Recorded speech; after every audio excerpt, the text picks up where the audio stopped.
안녕하세요. 건설업 관리 전문 지인노무법인의 이기로 대리입니다. 오늘은 지난번 강의 내용이었던 근로내용 확인 신고의 연장선으로 토탈 서비스에서 한 명 한 명 입력하는 것이 아니라 엑셀에 근로자를 모두 입력한 뒤 한 번에 업로드하여 신고하는 전산 대체 신고 방식에 대해 알아보도록 하겠습니다. 엑셀 파일 양식이 정해져 있으므로 토탈 서비스에 로그인하여 근로내용 확인 신고에서 엑셀 파일 불러오기를 체크하고 중간에 샘플 파일 다운로드를 통해 엑셀 양식을 다운로드 받을 수 있습니다. 다운로드 받은 엑셀 양식의 작성 방법을 알아볼 텐데요. 웹에서 입력하는 순서 그대로 엑셀에서도 동일하게 써 나간다고 보시면 됩니다. 엑셀 양식의 맨 처음을 보시면 보험 구분부터 입력을 시작하는데요. 보험 구분은 산재만, 고용만, 고용산재 모두 이렇게 총 3가지의 경우가 있고 한글로 기입하는 것이 아니라 숫자로 기입을 하게 되는데 순서대로 숫자 1을 입력하는 경우에는 산재만, 3은 고용만, 5는 고용산재를 모두 체크하는 것과 같습니다. 건설업은 고용보험만 체크하기 때문에 숫자 3을 입력해 주시면 됩니다. 성명, 주민등록번호는 오탈자 없이 정확하게 기입해 주시면 되고 신고월은 근무한 달을 년, 월로 입력합니다. 예를 들어서 2020년 6월이라면 2020-06으로 입력하시면 됩니다. 국적, 체류자격 코드, 직종 코드는 보험 구분에 고용보험이 포함되는 경우 필히 들어가야 하는데요. 자동으로 조회되는 것이 아니기 때문에 외국인 등록증 등을 참고하여 기입하거나 밑에 보시면 국적, 직종, 보험료 부과 구분 코드 시트와 체류 자격 시트를 참고하여 기재하시면 됩니다.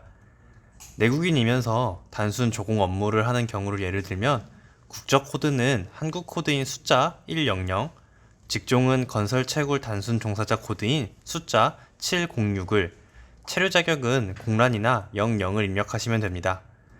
외국인 같은 경우에 체류 자격은 하이픈을 제외하시고 다 붙여서 입력을 하시면 됩니다.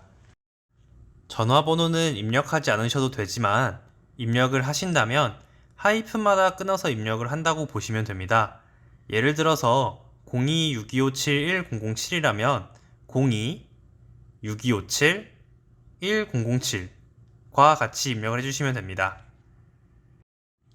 1일부터 31일간은 출근한 날짜에만 공수와 상관없이 1로 표기하고 근로 일수는 기입한 일의 총 합 개수를 적어주시면 됩니다. 일 평균 근로시간은 8시간을 기재하시거나 계산하여서 기입해 주시면 되고 보수지급 기초일수는 근로일수와 동일하게 적거나 유급휴일과 같이 출근은 하지 않았지만 임금 산정에 포함되는 일자가 있는 경우에는 근로일수에 추가적으로 합산하여 입력해 주시면 됩니다. 보수총액은 비과세 소득을 제외한 세전 총 금액, 임금 총액은 비과세 소득을 포함한 세전 총 금액을 적어주시면 됩니다. 보편적으로 일용직 근로자의 경우 비과세 수당을 분개하지 않기 때문에 해당 경우에는 보수총액과 임금총액을 동일하게 세전 총 금액으로 적어주시면 됩니다. 여기까지는 필수적으로 입력을 해주셔야 하며 이후 내용은 해당하는 경우에만 입력하기 때문에 보편적으로 공란으로 신고가 들어가는 경우가 많다는 걸 참고하시기 바랍니다. 이직사유 코드 또한 보험 구분과 같이 숫자로 내용을 판별하는데요. 회사의 사정에 의한 이직, 폐업, 공사 중단, 공사 종료, 계약기간 만료 등은 1번, 부득이한 개인 사정에 의한 이직, 질병, 부상, 출산은 2번, 기타 개인 사정에 의한 이직, 전직, 자영업을 위한 이직은 3번입니다. 보험료 부과 구분 부호와 보험료 부과 구분 사유는 특정 경우에 고용 또는 산재보험에 가입하지 않는 대상일 경우 기재하셔야 하는데요. 다음 표와 같으므로 해당 사항이 있는 경우에만 부호부터 사유 순으로 순차적으로 숫자를 기입해 주시면 됩니다. 표는 보험료 부과 구분 코드 시트에서 한 번 더 확인하실 수 있습니다. 국세청 내용은 일용직 근로소득 지급 명세서를 근로내용 확인 신고서와 함께 신고하려는 경우에만 입력하며 근로내용 확인 신고서 상단에 사업장 정보에 사업자 등록번호를 꼭 입력해 주셔야 합니다. 그럼 일용직 근로소득 지급 명세서를 함께 접수한다는 전제하에 신고 여부는 영문자 Y를 입력하고 지급월은 임금을 지급한 날짜를 기준으로 입력하셔야 하며 2020년 6월에 근무한 임금을 7월에 지급하였다면 기재는 2020-07로 들어가시면 됩니다. 총 지급액은 비과세 소득을 제외한 세전 총액을 적어주시며 여기서 말하는 비과세 소득은 식대, 차량유지비, 육아수당 등과 같은 비과세 소득이므로 근로소득 공제액인 15만원과 혼동하지 않도록 유의하시기 바랍니다. 비과세 소득에는 식대, 차량유지비, 육아수당 등 비과세 항목으로 임금을 분계하여 지급한 경우 해당 금액의 합계를 입력하고 소득세는 일용직 소득세 계산법에 따라 책정된 금액을 입력하며 지방소득세는 소득세의 10%를 원단위 절사하여 입력해 주시면 됩니다. 일자리 안정자금도 보험구분과 같이 숫자로 신청을 하는데요. 신청을 같이 하려는 경우에는 1번을, 신청을 하지 않는 경우에는 공란이나 0번을 입력해 주시면 됩니다. 건설일용직은 일자리 안정자금 대상이 아니므로 공란으로 비워두시거나 0번을 입력해 주시면 되겠습니다. 이렇게 엑셀 양식에 신고하려는 근로자를 순차적으로 모두 기재한 다음 파일을 저장하면 신고 준비는 모두 끝이 납니다. 그럼 다시 근로복지공단 토탈 서비스의 근로내용 확인 신고 창으로 돌아갑니다.